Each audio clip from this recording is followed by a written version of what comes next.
1990 की बात है। 13 साल के बच्चों ने, जो कि 7th क्लास में पढ़ते थे, उन्होंने स्टॉक्स का एक ऐसा पोर्टफोलियो बिल्ड किया जिसने 99% फंड मैनेजर्स को बीट कर दिया। मतलब 99% म्यूचुअल फंड्स उस पोर्टफोलियो के सामने बीट हो गए। इनफैक्ट S&P 500 जो यूएस का एक इंडेक्स है, उसने उस पोर्टफोलियो के कंपैरिजन में, मतलब अगर आप देखोगे पोर्टफोलियो की रिटर्न 2 साल की तो वो थी 70% की, और S&P 500 इंडेक्स की जो परफॉर्मेंस थी वो थी 26% की। मतलब S&P 500 ने 26% का रिटर्न दिया। 13 साल के बच्चों ने जो स्टॉक्स का पोर्टफोलियो बनाया उसने 70% का रिटर्न दिया। अब आप ये सोच रहे होंगे ऐसा कैसे हो सकता है। सेम बात पता लगी पीटर लिंच को, जो कि एक लेजेंडरी इन्वेस्टर है। उस टाइम पर वो 14 बिलियन का फंड संभालते थे। अब 14 बिलियन डॉलर का जब वो फंड संभालते थे, उन्हें पता लगा कि बच्चों ने S&P 500 को इतनी बुरी तरीके से पछाड़ दिया, 99% फंड मैनेजर्स को पछाड़ दिया। ऐसा कैसे हुआ? उन्होंने उन बच्चों को इनवाइट किया अपने ऑफिस में पिज्जा पार्टी के लिए। अब बच्चे गए, उन बच्चों से पूछा गया, उनकी क्लास टीचर भी थी वहां पर, तो क्लास टीचर से भी पूछा गया ऐसा कैसे हुआ, ये स्टॉक्स का पोर्टफोलियो उन बच्चों ने कैसे बनाया। तो टीचर ने बोला कि मैंने इन्हें 2 पॉइंट्स दिए थे, उन 2 पॉइंट्स के बेसिस पर ही इन बच्चों को सिलेक्शन करना था स्टॉक्स का। पहला पॉइंट यह था कि आप सिर्फ उन्हीं कंपनीज को सिलेक्ट कर सकते हो जिनके प्रोडक्ट और सर्विस के बारे में आप एक लाइन में बता पाओ। जैसे बच्चों ने सिलेक्ट किया पेप्सी को, तो पेप्सी को जैसे उन्होंने सिलेक्ट किया तो आप सबको पता है पेप्सी क्या करती है, कोल्ड ड्रिंक्स बनाती है। बच्चों ने भी बोला भाई पेप्सी कोल्ड ड्रिंक्स बनाती है, तो टीचर ने कहा ठीक है, फिर आप पेप्सी को सेलेक्ट कर सकते हो। सिमिलरली उन्होंने बोला भाई वॉलमार्ट, तो जब वॉलमार्ट बोला तो उन्होंने कहा वॉलमार्ट क्या है, उन्होंने बोला वॉलमार्ट के पास सुपरमार्केट्स होती है, तो सिंपली सुपरमार्केट में जाके आप शॉपिंग कर सकते हो। तो एक लाइन में बता दिया वो कंपनी क्या करती है। सिमिलरली बच्चों ने लिया एक ऐसा प्रोडक्ट गैप। अब गैप क्या करती है, गैप फैशनेबल क्लोथ्स बनाती है। यहीं से सेकंड पॉइंट आ जाता है। टीचर ने बोला ठीक है, आपने प्रोडक्ट और सर्विस हमें बता दिया कंपनी क्या करती है, उस कंपनी के प्रोडक्ट और सर्विस आपको पसंद भी होने चाहिए। ऐसा नहीं है कि आप बोल रहे हो गैप, अब गैप के कपड़े आपको पसंद नहीं है, तो बच्चों ने बोला नहीं नहीं हमें गैप के कपड़े पसंद है। सिमिलरली उन्होंने बोला कि भाई हमें जो पेन और मार्कर हम यूज कर रहे हैं, ये जो कंपनी पेन बनाती है हमें बड़े पसंद है। उन्होंने 1-2 स्टॉक्स और लिए। अच्छा, ऐसा नहीं था कि सारे स्टॉक चल गए। पीटर लिंच ने जब पोर्टफोलियो को स्टडी किया तो उसमें एक ऐसा स्टॉक था सवाना फूड्स, वो उस टाइम ड्यूरेशन में 2 साल में 38% करेक्ट हुआ था। तो उन्होंने बच्चों से पूछा आपने ये स्टॉक क्यों पिक किया? भाई वो स्टॉक नहीं चला तो उसने परफॉर्म नहीं किया, तो पूछा गया, तो फिर उन्हें पता लगा कि यहां पर बच्चों ने ना रूल ब्रेक किया था। वहां पर सेकंड रूल जो था उसे ब्रेक किया गया।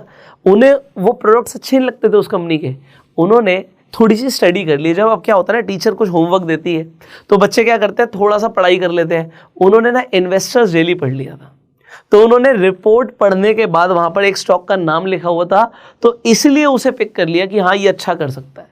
तो बच्चों ने भी रूल को ब्रेक किया, इसलिए उस स्टॉक ने परफॉर्म नहीं किया, पीटर लिंच ने पाया।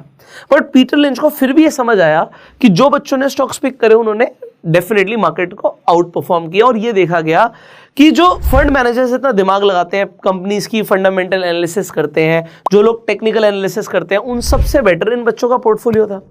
तो अब आज की डेट में हम 2023 में खड़े हैं, हम क्या करें? हम भी उन्हीं बच्चों का जो माइंडसेट था, वही पोर्टफोलियो बनाने की अप्रोच थी, उसे फॉलो करें।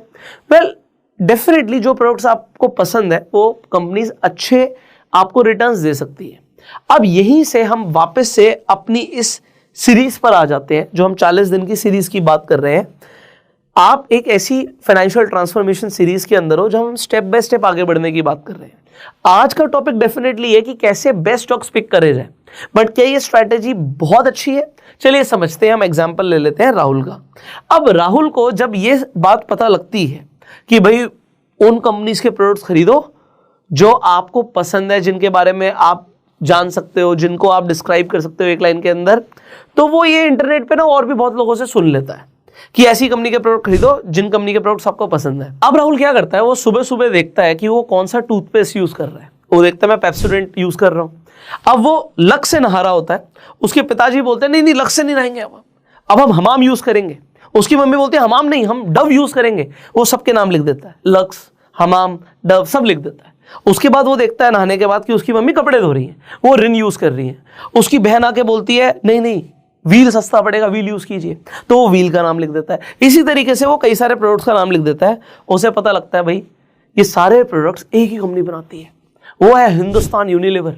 और वो कहता है अरे ये तो बिल्कुल एकदम से ना वो बल्ब जल गया, एक कंपनी जिसके हम प्रोडक्ट्स यूज करते हैं, जिसके प्रोडक्ट्स हमें पसंद है, उसके शेयर खरीद लेते हैं। तो क्या ये अप्रोच काम करेगी और ये रिटर्न्स देगी? देखो आप लोग ना पैसा बनाना चाहते हो, है ना, इसीलिए आप ये वीडियो देख रहे हो। ये स्टोरी का कोई सिग्निफिकेंस नहीं है अगर पैसा ना बने। तो अगर आपको पैसा बनाना है तो ये वीडियो एक्चुअल में आपके काम आने वाली है। अब बड़े ध्यान से सुनना। अब राहुल ने क्या किया, राहुल ने सिंपली हिंदुस्तान यूनिलीवर के शेयर्स खरीद लिए। अब कंपनी कैसी है? कंपनी डेफिनेटली बहुत अच्छी है, बट क्या, अब मान लेते हैं इस बात को 6 महीने हो गए, तो क्या हिंदुस्तान यूनिलीवर ने कुछ रिटर्न दिया भी उसे, राहुल को? आप कहोगे 6 महीने में तो सर कुछ भी नहीं हुआ। आज की डेट में भी अगर हम देखें तो शेयर 1.5% टूटा हुआ है। 6 महीने के अंदर ऑलमोस्ट नो रिटर्न्स, उल्टा नेगेटिव रिटर्न्स है। तो क्या हिंदुस्तान यूनिलीवर बेकार कंपनी हो गई? नो, हिंदुस्तान यूनिलीवर बेकार कंपनी नहीं है। बट क्या 6 महीने की एक्सपेक्टेशन रखना ठीक है? आप कहोगे डिपेंड करता है, 6 महीने के अंदर भी अच्छी रिटर्न्स मिल सकती है। मैं आपको एग्जांपल दूंगा अभी, क्योंकि अब राहुल अपने फ्रेंड्स को बोलता है कि भाई मैंने हिंदुस्तान यूनिलीवर में इन्वेस्ट किया। अब उसका एक फ्रेंड बोलता है अरे तू पागल है यार, हिंदुस्तान यूनिलीवर में इन्वेस्ट किया, इससे बढ़िया तो तू क्या करता, तू वोडाफोन के शेयर्स खरीद लेता। अगर तू वोडाफोन के शेयर्स खरीदता तो 6 महीने में तेरा पैसा डबल हो जाता। क्योंकि अगर आप यहां पर देखोगे तो ऑलमोस्ट 6 रुपए, 6.5 रुपए से जो प्राइस है ऑलमोस्ट 14 रुपए पहुंच गया वोडाफोन का। तो आप कहोगे डबल से ज्यादा रिटर्न्स आ गई, है ना, तो पैसा डबल हो गया। अब वो राहुल कंफ्यूज हो जाता है, क्या मैंने गलती तो नहीं कर दी? मैंने हिंदुस्तान यूनिलीवर का शेयर खरीदा, मेरा तो पैसा ही नहीं बढ़ा, मेरे दोस्त का पैसा तो डबल हो गया। उसका एक और फ्रेंड उसे मिलता है, अरे यार तू क्या कर रहा है, मुझे तो टिप आई थी, मुझे टिप आई और मुझे पता लगा यार सुजलॉन एनर्जी इसका शेयर भाग सकता है। मैंने 6 महीने पहले, अब क्या होता है ना, हम क्या कर रहे हैं, हम सारा बैक टेस्टेड डेटा देख रहे हैं। 6 महीने पहले अगर आपको गारंटेड कहीं लिखा हुआ दिख गया, आप फ्यूचर देख सकते हो, 6 महीने छोड़ो 1 दिन का भी देख सकते हो, तो आप इस दुनिया के सबसे अमीर आदमी बन सकते हो, राइट। पर ठीक है, उसके फ्रेंड को टिप आई, उसने देखा जी सुजलॉन का शेयर 8 साढ़े 8 रुपए का है, उसने इसमें इन्वेस्ट कर दिया और उसने बोला भैया यहाँ पर देखो 350% की रिटर्न है, 8.5 रुपए का शेयर लगभग 37 रुपीज 38 रुपीज का हो गया, तो मेरे तो मजे आ गए। राहुल कहता है यार मैं क्या कर रहा हूँ, मैं तो बेवकूफ़ हूँ बिल्कुल, यहाँ पे लोगों का पैसा डबल ट्रिपल हो रहा है और मैं बिल्कुल बेकार हूँ, मैं तो बिल्कुल बेवकूफ़ हूँ। अब क्या होता है ना, जो लोग फंडामेंटल एनालिसिस करते हैं, अच्छी कंपनी पिक भी करते हैं, फिर वो कहीं ना डिमोरलाइज हो जाते हैं, क्योंकि वो देखते हैं कोई पेनी स्टॉक बहुत ज़्यादा बढ़ गया, दुगना तिगना 10 गुना पैसा हो गया लोगों का, तो उन्हें लगता है हम कुछ गलत तो नहीं कर रहे। अब इसके बाद से यहाँ से ये वीडियो शुरू होती है, व्हाट यू शुड डू। क्या सुजलॉन में इन्वेस्ट करना बिल्कुल बेवकूफ़ी है, या हिंदुस्तान यूनिलीवर में इन्वेस्ट करना बेवकूफ़ी है? ऐसा कुछ नहीं है। आज हम 2 चीज़ें समझेंगे, यहाँ से ये वीडियो शुरू होती है, आप अपने नोट्स बना सकते हो क्योंकि बहुत मज़ा आने वाला है। आप, हो सकता है 2024 की शुरुआत होने वाली है, आप चाहते हो कि 2024 के लिए हम बेस्ट स्टॉक्स को पिक करें, कैसे करें आइए समझते हैं। देखो मेरे दिमाग में ना 2 अप्रोच होती हैं जब भी मैं किसी स्टॉक के बारे में, मतलब इन्वेस्ट करने के बारे में सोचता भी हूं। तो अब 2 अप्रोच क्या है, नंबर 1 अप्रोच होती है वैल्यूएशन। अब ये सिर्फ स्टॉक की बात नहीं है, मैं अगर कोई रियल एस्टेट में भी इन्वेस्टमेंट करता हूं, मान लो कोई प्लॉट खरीद रहा हूं, कोई लैंड खरीद रहा हूं, तो ये तो देखना ही पड़ेगा ना वो महंगी मिल रही है सस्ती मिल रही है, और महंगी और सस्ती के लिए बहुत सारे फैक्टर्स होते हैं, बहुत सारे पैरामीटर्स होते हैं। रियल एस्टेट में थोड़ा सा अलग होता है ना। स्टॉक मार्केट के अंदर आप रेशियो एनालिसिस कर सकते हो। अब रेशियो एनालिसिस के ऊपर मैं आपको जेन्युइनली बता रहा हूं, हमने इंटरनेट पर बेस्ट वीडियो बनाई हुई है और मुझे देखकर हैरानी हुई, मैंने आज चेक किया उस वीडियो पे सिर्फ 4 लाख व्यूज है। मैं आपको जेन्युइनली बता रहा हूं, उस वीडियो को देखना, मतलब किसी पेड कोर्स के अंदर भी ना उस लेवल की आपको नॉलेज नहीं मिलेगी, शायद ही आपको मिले फंडामेंटल्स के अंदर जो उस फ्री वीडियो में है, बट उस फ्री वीडियो पे सिर्फ 4 लाख व्यूज है। मतलब वो अंडररेटेड वीडियो है एक्चुअल में। आप उस वीडियो को देख सकते हो, आई बटन पे लिंक है, जाके जरूर देखना, और अगर अच्छी लगे तो कमेंट भी करना, मुझे पता लगेगा आप, क्योंकि यार मेहनत लगती है ना वीडियो बनाने में। तो आप उस वीडियो को देखिए। रेशियो एनालिसिस फंडामेंटल एनालिसिस का एक बहुत बड़ा पार्ट है, आपको सारे रेशियोज के बारे में डिटेल में बताया उस वीडियो में। अब आज हम जो पैरामीटर को समझ रहे हैं, एक तो मैं देखता हूँ वैल्यूएशन, भाई शेयर है वो सस्ता है महंगा ये तो देख लें हम, है ना। अगर मैं रिलायंस खरीद रहा हूँ, हिंदुस्तान यूनिलीवर खरीद रहा हूँ, आईटीसी खरीद रहा हूँ, या फिर आप येस बैंक खरीद रहे हो, वो आपके लिए महंगा है सस्ता है। अब मैं लोगों से अगर पूछूं, तो लोगों से अगर मैं डायरेक्टली एक सवाल पूछूं, एमआरएफ महंगा शेयर है सस्ता शेयर है, तो क्या एमआरएफ तो यार 1 लाख का शेयर है यार, ये तो महंगा हुआ ना, आईटीसी सस्ता हुआ। ऐसा नहीं होता, आपको पी रेशियो के हिसाब से और भी बहुत सारे पैरामीटर्स के हिसाब से देखकर बताना होता है कि वैल्यूएशन ठीक है या नहीं है। 1 लाख रुपए का शेयर भी सस्ता हो सकता है और 10 रुपए का शेयर भी महंगा हो सकता है। आपको ये कैसे, यार आप रिटर्न्स देखो ना। मैं सिंपली एक बात बोलता हूँ, अरे आपके स्टॉक ने 100% की रिटर्न दी, 100% का मतलब है डबल हो गया शेयर, ठीक है ना। तो अगर वो 1 लाख रुपए का था तो आपने एक शेयर खरीदा था, आपके पास एक शेयर था, अरे उसकी रिटर्न 100% की तो 1 लाख रुपए या 2 लाख रुपए हो गया, और एक शेयर ने 50% की रिटर्न दी। अब वो अगर 10 रुपए का था वो 15 रुपए का हो गया। अब आप कहते हो मेरे पास 10 रुपए के हिसाब से 1 लाख की मैंने इन्वेस्टमेंट करी थी, मेरे पास 10,000 शेयर थे। अब यहां पर 10,000 शेयर का क्या फायदा, 10,000 शेयर अगर आपको 50% की रिटर्न दे रहे हैं तो भैया आपके 1 लाख रुपए के 1.5 लाख ही तो हुए, है ना। तो रिटर्न देखिए, आप परसेंटेज ऑफ रिटर्न देखिए। अब ये मत देखो कि भैया 1 लाख का शेयर है या 200 रुपए का शेयर है, 20 रुपए का शेयर है। लोग क्या देखते हैं, 20 रुपए का, यार ये तो 200 का हो सकता है, 1 लाख का 3 लाख का थोड़ी होगा, है ना। तो लोग इस तरीके से सोचते हैं। मैं आपको अभी कुछ बहुत बढ़िया बताऊंगा इस वीडियो में, क्योंकि एक तो होता है वैल्यूएशन। अब ज्यादातर लोग सिर्फ यहीं पर रह जाते हैं, हम वैल्यू इन्वेस्टर बनेंगे। वॉरेन बफे वैल्यू इन्वेस्टर है, इंटरनेट पर लोग वैल्यू इन्वेस्टिंग की बात करते हैं। Then there is something called momentum. Momentum बोल लीजिए, आप ट्रेंड बोल लीजिए। अब ट्रेंड का मतलब क्या होता है यार, मैं एक स्टॉक में तब एंट्री करूंगा जब वो अपने अप ट्रेंड में होगा, और तब तक उसमें रहूंगा जब तक वो अपने अप ट्रेंड में रहेगा। मैं जेन्युइनली बता रहा हूं, मुझे ये अप्रोच बहुत अच्छी लगती है, बट इसमें प्रॉब्लम है। प्रॉब्लम क्या है, कभी कभी क्या होता है, स्टॉक थोड़ा सा करेक्ट होता है, आपका ट्रेंड चेंज हो जाता है, आपका डाउन ट्रेंड कंफर्म हो जाता है, और लोग कहते हैं, मतलब ज्यादातर तो ऐसा होता है कि भाई डाउन ट्रेंड हुआ तो शेयर काफी नीचे आ जाता है, तो जो मोमेंटम वाले या ट्रेंड इन्वेस्टर है वो दोबारा से उसमें इन्वेस्ट करता है जब वो अपने अप ट्रेंड में जाता है। बट फिर कभी कभार ये वाली अपॉर्चुनिटीज छूट भी जाती है। बट वैल्यू इन्वेस्टर क्या करता है, वो गिरने पे भी निकालता नहीं है। वो कहता नहीं मैंने तो यार 10 साल 15 साल 20 साल के लिए इन्वेस्ट किया हुआ है, भूल जाओ बस। और ठीक है वो, क्योंकि लॉन्ग टर्म में ये बहुत छोटी सी बात है, क्योंकि इसके बाद शेयर इतना भी बढ़ सकता है, तो ये वाली रैली मिस हो जाएगी इन छोटी छोटी जगहों पर निकलने से, है ना। पर आपका होराइजन क्या है, अब मैं आपको दिखाता हूं, मेरी बात को समझना। मान लेते हैं किसी को एक स्टॉक की रिकमेंडेशन आई थी, टिप पर इन्वेस्ट करना बेकार होता है। लोग कहते हैं ना टिप्स पर इन्वेस्ट मत करो, बिल्कुल सही बोलते हैं वो लोग, टिप्स पर इन्वेस्ट मत करो। बट अगर कोई टिप आई है तो एक बार उसे एनालाइज कर लेते हैं। अगर आप एनालिसिस करते हो, एक तो होती है फंडामेंटल एनालिसिस। अभी फंडामेंटल्स के लिए मैं आपको थोड़ी सी चीजें बताऊंगा जो आप खुद से आप एनालिसिस कर पाएंगे। मैं पहले मोमेंटम और ट्रेंड की बात कर लेता हूं, क्योंकि अभी हम वहीं पर कंटिन्यूएशन में है, हमारा ट्रेंड ब्रेक हो जाएगा वरना, है ना। तो हम ट्रेंड की बात कर रहे थे। तो एक देखो क्या है कि टेक्निकल्स को भी समझना जरूरी है। कुछ लोग क्या होता है, नहीं मैं तो सिर्फ फंडामेंटल्स वाला बंदा हूं, कुछ लोग कहेंगे नहीं मैं तो सिर्फ टेक्निकल्स वाला बंदा हूं। अरे यार तुम्हें पैसा कमाना है भाई, थोड़ी सी नॉलेज दोनों की ले लो ना, है ना। थोड़ा सा आपको अगर थोड़ी सी नॉलेज समझ आ जाए, टेक्निकल्स थोड़े से देखने आ जाए, बेसिक आपको सपोर्ट रेजिस्टेंस पता हो, आपको ट्रेंड पता हो, ब्रेकआउट क्या होता है ये पता हो, ब्रेकडाउन क्या होता है ये पता हो, ये इतनी सी टेक्निकल एनालिसिस सीखना कोई बड़ी बात नहीं है, क्योंकि आप स्टॉक्स में इन्वेस्ट कर रहे हो। अगर आपको बिल्कुल ही साइलेंट इन्वेस्टर बनना है फिर तो म्यूचुअल फंड बहुत बढ़िया है ना। ETF की इतनी बढ़िया स्ट्रैटेजीज दे रखी है, आप रिटर्न्स देख रहे हो, मार्केट गिरने पे भी आपका पोर्टफोलियो पॉजिटिव रहता है, तो वो वीडियोस देखो, बहुत काम आएंगी। बट आप स्टॉक्स को क्यों सिलेक्ट कर रहे हो, क्योंकि आप चाहते हो यार मुझे पिडिलाइट जैसे रिटर्न्स मिले। हम पिडिलाइट की बात करते हैं, हम बात करते हैं टाइटन कंपनी की, तो ऐसी कंपनी जो मल्टी वैगर हुई है, मतलब आपको हो गया 10-15 रुपए से कोई शेयर 2500 भाग गया, तो अमेजिंग रिटर्न्स है। होते हैं ऐसे स्टॉक्स, बट इन्हें पिक कैसे करोगे, फंडामेंटल के बेसिस पे।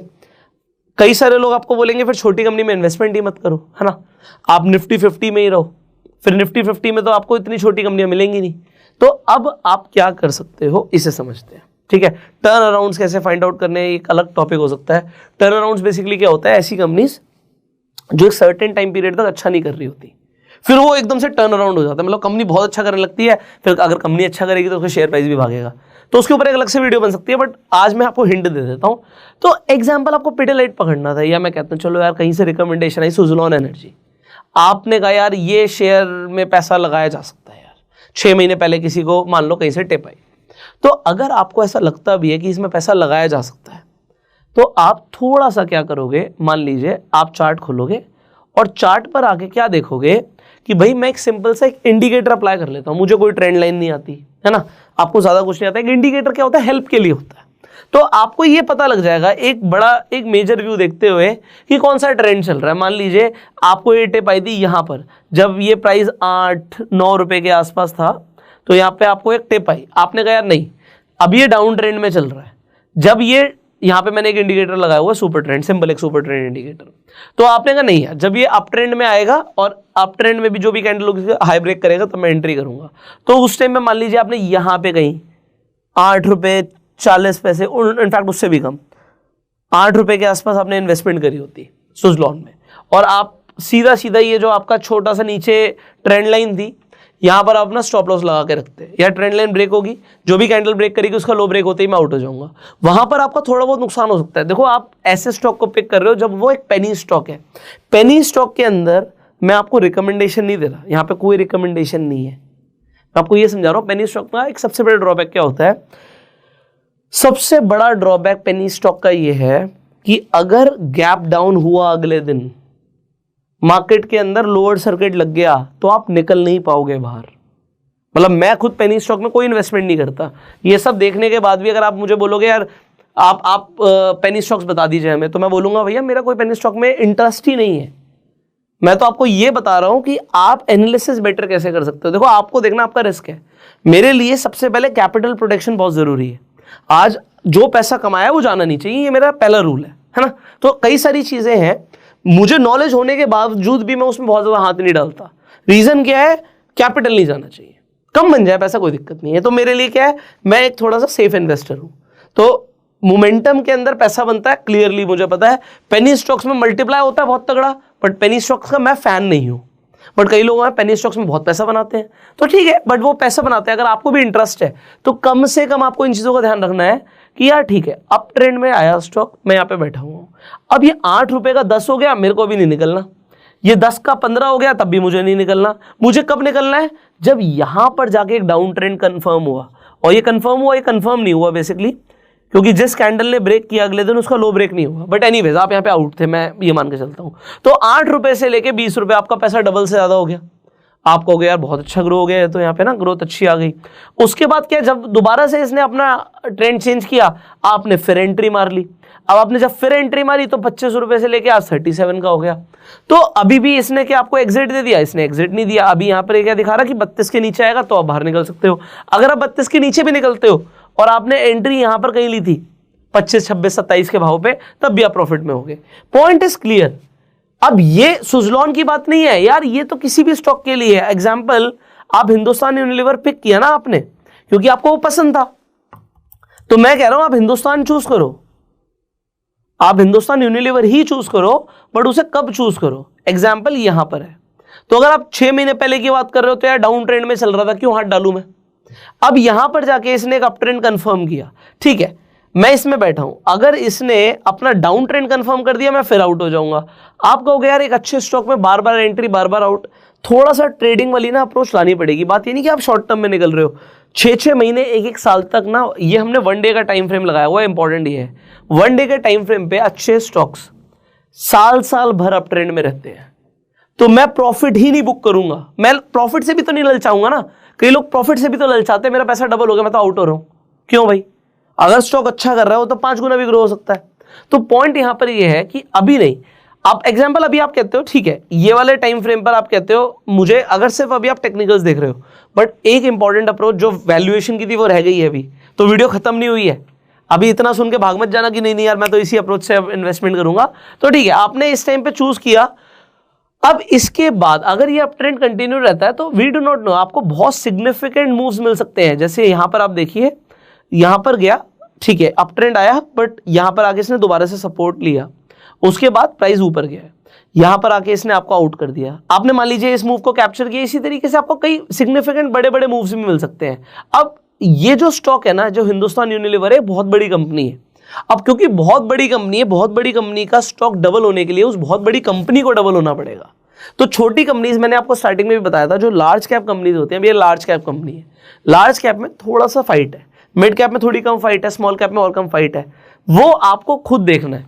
अब ये क्लियर है कि कंसिस्टेंट बेसिस पे ऐसी कंपनी, अगर मैं यहाँ पे मंथली टाइम फ्रेम पर देखूंगा ना, तो बहुत बड़े बड़े मूव्स डेफिनेटली दिखे होंगे। अब ये एक अप ट्रेंड देखिए आप, अब आप अपने हिसाब से कर सकते हो, मैं आपको ये रिकमेंड नहीं कर रहा, डेली टाइम फ्रेम तो मिनिमम है, बट अगर आप मंथली टाइम फ्रेम के हिसाब से चलो तो यहाँ पर देखिए 250 रुपये का शेयर आज 2500 रुपये पर खड़ा है। ये 10 गुना पैसा होता, बट ये कब हुआ है? ये 2009 से अपने अप ट्रेंड में है, इसने इस अप ट्रेंड को तोड़ा नहीं, यहां पर जाके अब ये डाउन ट्रेंड में आया मंथली टाइम फ्रेम पे। और ठीक है, थोड़ी सी टेक्निकल अगर आपको आती है तो यहां पर इसने एक डबल टॉप भी बनाया है, अगर ये नेकलाइन ब्रेक करता है तो थोड़ा सा और भी गिर सकता है, क्योंकि ये यहां पर अगर आप देखेंगे पिछले 6 महीने में इसकी कोई रिटर्न्स भी नहीं है ऑल्दो। एनीवेज, तो थोड़े से टेक्निकल्स पता होने चाहिए। अब हम आ जाते हैं जो इंपॉर्टेंट चीज थी, एंड दैट वाज वैल्यूएशंस को समझना। अब देखो, आप वैल्यूएशन मैं कहता हूं खुद से निकालना थोड़ा सा मुश्किल हो सकता है, कोई प्रमोशन नहीं है, कोई रिकमेंडेशन नहीं है, मैं आपको बता रहा हूं, कोई भी आप स्क्रीनर ले लीजिए इंटरनेट पर और यहां पर आपको स्कोर दिख जाएगा। एग्जांपल, आप एमआरएफ देखते हो, आपको लगता है एमआरएफ 1 लाख रुपए का है, क्या ये महंगा सस्ते? वैल्यूएशन थोड़ी सी हाई आ रही है। हिंदुस्तान यूनिलीवर की बात करते हैं, अब आप यहाँ पर देख सकते हो भाई 2470-75 के आसपास का प्राइस है, इसका वैल्यूएशन यहाँ पर हाई दिख रही है। तो ये कुछ इंटरनेट पर आप स्क्रीनर देखिए, आप चेक कीजिए वैल्यूएशन हाई है नहीं है। अब आप अपने स्टॉक्स को ना फिल्टर कर सकते हो, तो स्क्रीनर्स का यही फायदा होता है कि आप एक फिल्टर लगा सकते हो। तो हम स्टॉक स्क्रीनर पर जाते हैं, एग्जाम्पल के लिए, ठीक है, आप सेफ रहना चाहते हो, आप सेफ चलना चाहते हो, तो आप कहते हो भाई मैं निफ्टी 100 में इन्वेस्ट करूंगा, मतलब जो इंडिया की टॉप 100 कंपनीज है उनमें इन्वेस्ट करूंगा। अब यहां पर इन कंपनीज के अंदर जाकर आप क्या देखते हो, एग्जांपल किसी को एशियन पेंट्स पसंद है, आपको पसंद है, ठीक है, आप कहते हो भाई मैं घर में एशियन पेंट से पेंट कराता हूं, बट आप एक वैल्यूएशन पैरामीटर देख लीजिए। अगर आपको वैल्यूएशन अभी हाई दिख रही है तो आप अभी इसमें इन्वेस्ट मत कीजिए, रुक जाइए, कोई बात नहीं, आपके पास लिमिटेड पैसे, आप 100 कंपनीज में से आपको 2, 4, 5 कंपनीज मिलती हैं। सवाल आता है मैं कितनी कंपनीज में एक साथ इन्वेस्टमेंट करना चाहिए? मैक्सिमम 10 या 12, और फिर एक ही सेक्टर में पैसे मत लगाना भाई। एक ही सेक्टर में मान लो आप आईटी में हेवीली इन्वेस्टेड हो, आईटी में अगर अच्छा परफॉर्मेंस नहीं आया, कुछ ऐसा लॉ आ गया जो आईटी के लिए अच्छा नहीं है, तो आपके सारा का सारा पोर्टफोलियो हिल जाएगा, ठीक है। तो बेटर क्या है कि आप पहले वैल्यूएशन चेक करो। अब अप्रोच स्टेप्स दे देते हैं यहां पर कि क्या करना है। आप रेशियो एनालिसिस मैंने आपको वीडियो दिया है, वो आपको जरूर देखना है। स्टेप नंबर 1 क्या है, हमें एक लिस्ट बनानी है। आप निफ्टी 100 से कंपनी निकालो या निफ्टी 500 से निकालो, आपकी चॉइस है। आप क्या कंपनीज निकालोगे? वो कंपनीज, स्टेप 1 में उन कंपनीज की लिस्ट बनाओगे जो फेयरली वैल्यूड है, ओवर प्राइस नहीं है, फेयरली वैल्यूड। अब फेयरली वैल्यूड, अब प्रॉब्लम क्या है, अगर हम सिर्फ फेयरली वैल्यूड देखकर पैसा लगा देंगे तो कई बार क्या होता है, ऐसा एक बहुत बड़ा ड्यूरेशन आता है कि कंपनी रिटर्न्स नहीं देती। मैं एग्जांपल दिखाता हूं, यहाँ पे एडिटर चार्ट लगा देगा। तो क्या है कि आईटीसी ने भी ना एक काफी टाइम तक स्ट्रगल किया, वो 200 रुपए के आसपास अटका रहा, बड़ा ही नहीं, 200, 250, 180, तो एक रेंज के अंदर आईटीसी आके फंस गया। उस टाइम पर वो फेयरली वैल्यूड था। बट अब स्टेप 2 आता है, हमने एक लिस्ट बना ली फेयरली वैल्यूड कंपनीज की। स्टेप 2, जो लिस्ट है आप उसे सिर्फ ऐसे मत लिस्ट रखिए, अपने डीमेट अकाउंट के अंदर उसकी एक वॉच लिस्ट बना दीजिए कि आप उन स्टॉक्स को देखते रहे। आप बहुत सारे स्टॉक्स नहीं देख सकते, इसीलिए मैंने 10-12 बोला। अब अगर आपके पास डीमेट अकाउंट नहीं है, आपको स्टॉक मार्केट में इन्वेस्टमेंट करनी है, आप फ्री में जाके अपना डीमेट अकाउंट खुलवा सकते हैं। लिंक आपको डिस्क्रिप्शन और कमेंट बॉक्स में मिल जाएगा। सो आप चेक कर लीजिए, जो भी आपको ब्रोकर अच्छा लगता है उनके साथ आप जाके अपना फ्री डीमेट अकाउंट खुलवा सकते हैं। इनफैक्ट बहुत सारे ब्रोकर्स जो हैं वो रेफर एंड अर्न के थ्रू भी आपको एक अर्निंग अपॉर्चुनिटी देते हैं कि आप रेफर एंड अर्न करके भी पैसा कमा सकते हैं। सो आप डेफिनेटली अपना अकाउंट खुलवा लीजिए। उसके बाद अगर आप किसी भी अपने फ्रेंड को रिकमेंड करते हो, you can also earn through refer and earn. यहाँ पर आपने वॉच लिस्ट बना ली। अब स्टेप 3 आता है। अब आप स्टेप 3 क्या करोगे, आप चेक करोगे कौन सा स्टॉक अपने अप ट्रेंड के अंदर आ रहा है।